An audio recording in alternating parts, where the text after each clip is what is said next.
Bonjour et bienvenue dans l'interview. Aujourd'hui, je reçois Djamal Kasbane. Bonjour. Bonjour. Alors, vous êtes député bruxellois, vous êtes aussi vous êtes leader au conseil communal des élus socialistes de Molenbeek. Alors, tout d'abord, la question du jour, c'est comment vous vous êtes réveillé ce matin, parce qu'on se souvient où on était le 22 mars, mais est-ce qu'on se souviendra du moment où on a appris que Trump avait gagné les élections américaines ? Je pense que la question de savoir comment je me suis réveillé, surtout, j'ai pas pu dormir avec ce résultat qui est assez surprenant. Je pense que personne ne l'attendait et qui surprend tout le monde, effectivement, qui surprendra certainement l'Amérique également dans quelques temps et qui doit nous poser question parce que finalement, des Trump, il en existe peut-être aussi ici en Europe, donc on n'a peut-être pas beaucoup de leçons à donner aux États-Unis, mais c'est un résultat qui est quand même inquiétant.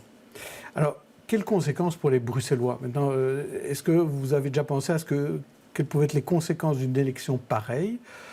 Juste en un mot, on a dit que c'était un peu l'incertitude Trump, on ne savait pas exactement ce qu'il allait faire, que c'était aussi un peu la victoire des protectionnistes. Est-ce que vous voyez une conséquence immédiate pour les Bruxellois? Conséquence, je ne sais pas. En tout cas, celui qui va diriger les États-Unis a une influence dans le monde. Donc là, effectivement, ça soulève quelques craintes. Quand on connaît un petit peu le personnage qui est très plutôt populiste, qui a joué sur la fibre du rejet de l'autre, de la haine de l'autre, c'est extrêmement inquiétant. Surtout que Bruxelles, nous voulons être à l'opposé de ça. Ce qui nous caractérise, nous, à Bruxelles, c'est plutôt la mixité, le rapprochement, le dialogue interculturel entre les personnes. Alors justement, au-delà de la sidération, de la surprise dont vous parliez, qu'est-ce qu'on peut tirer comme leçon du fait qu'un homme d'affaires populiste arrive comme ça à gagner des élections contre tout sondage? Est-ce que c'est quelque chose qui pourra arriver chez nous? Ça pourrait arriver. Vous avez des hommes et des femmes politiques qui tiennent des discours populistes en Belgique, qui tiennent des discours populistes en France. On va d'ailleurs maintenant rentrer dans la campagne électorale présidentielle en France, où là vous avez le Front National, mais pas que le Front National. Vous avez aussi des gens à droite qui tiennent des discours de rejet à nouveau de l'autre, du rejet des personnes qui sont différentes tout simplement.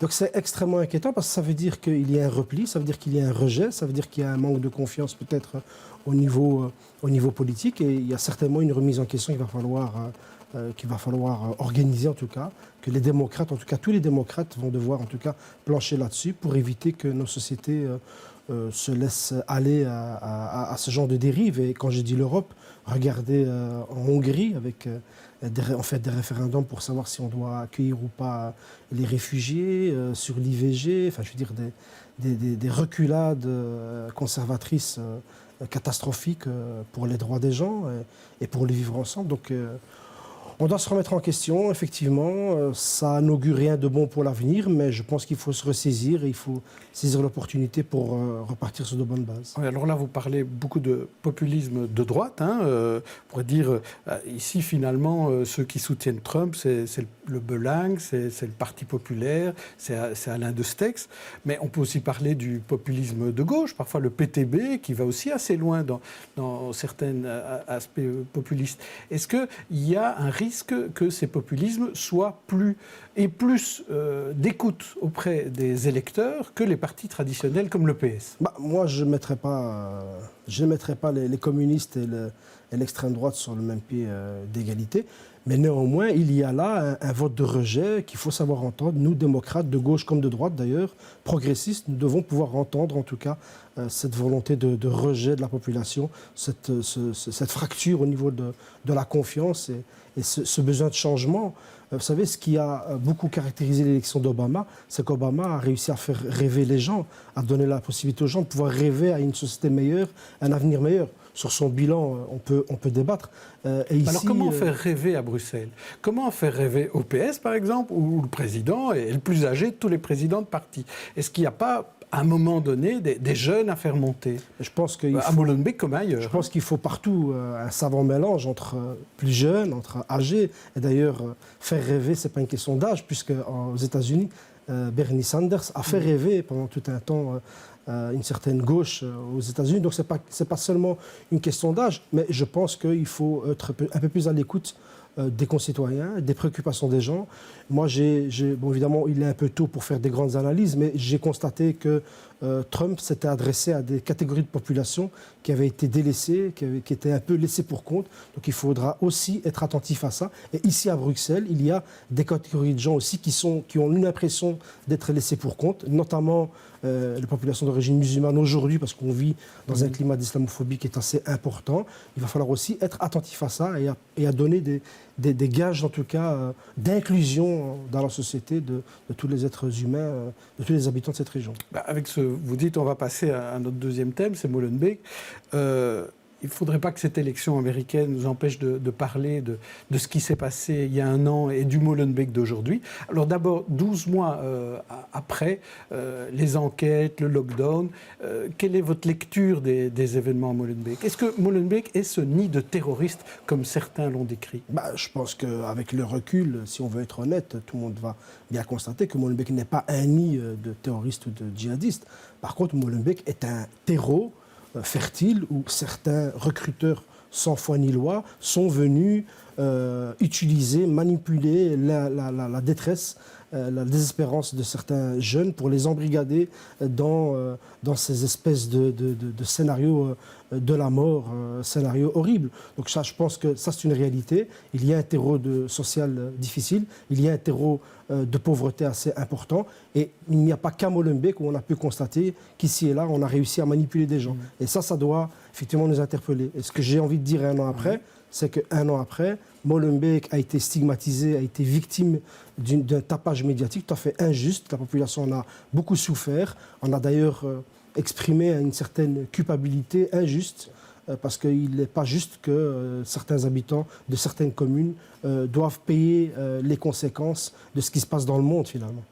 Alors, vous avez été assez longtemps dans la majorité à Molenbeek, là maintenant vous êtes dans l'opposition, mais vous étiez un des échevins qui comptait aux côtés de Philippe Moreau. Est-ce que quelque part il y a un mea culpa à faire maintenant de la part des édiles molenbeekois sur le fait peut-être qu'on n'a pas vu monter ce terreau d'intégrisme et de djihadisme comme vous l'avez dit?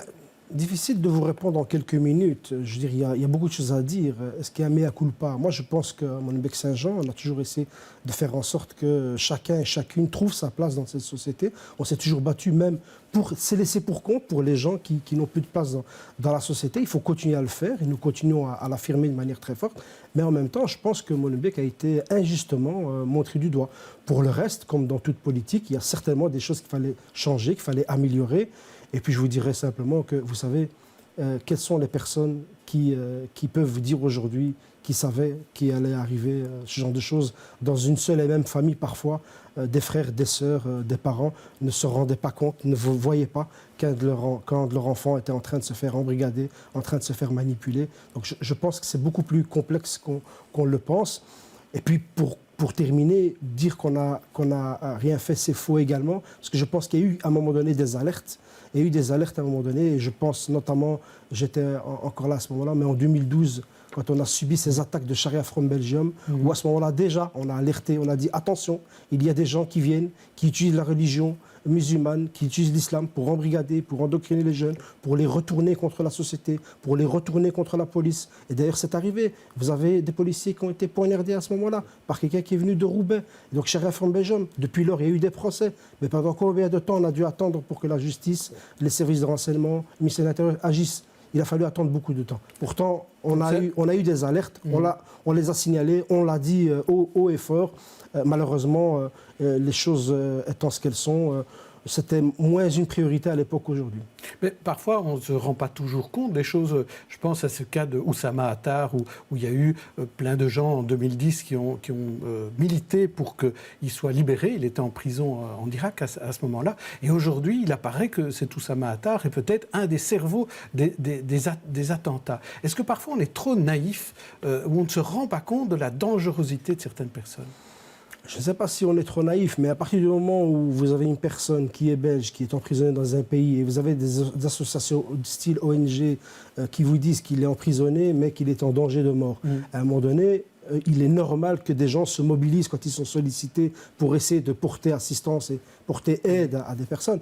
Mais vous savez, les gens qui se sont mobilisés pour cette personne l'ont pas fait libérer. Il y a un ministère des Affaires étrangères qui est rentré en action. Il y a des députés qui sont rentrés en action. Je dirais à un moment donné... Ma question était plus sur, oui, non, mais il y a certainement... Sur la crédibilité ou la naïveté qu'on aurait. Je pense qu'il y a un problème au niveau du traitement de l'information. Je pense qu'on a des services de renseignement en Belgique qui, en fait, ont beaucoup d'informations, reçoivent beaucoup d'informations. D'ailleurs, la plupart viennent du terrain. Donc, contrairement à ce qu'on a pu raconter, il n'y a pas de complicité. Les informations viennent du terrain vers les services de renseignement. La question, c'est de savoir qu'est-ce qu'on en fait. Qu'est-ce qu'on fait de ces infos? Qu'est-ce qu'on fait de ces renseignements? Et ce que je ne dis n'est pas très éloigné de la réalité, puisqu'on constate très souvent après un attentat, après un acte, mais qu'en réalité, on connaissait les filières, on avait repéré un tel, on avait repéré un tel, on avait repéré tel endroit.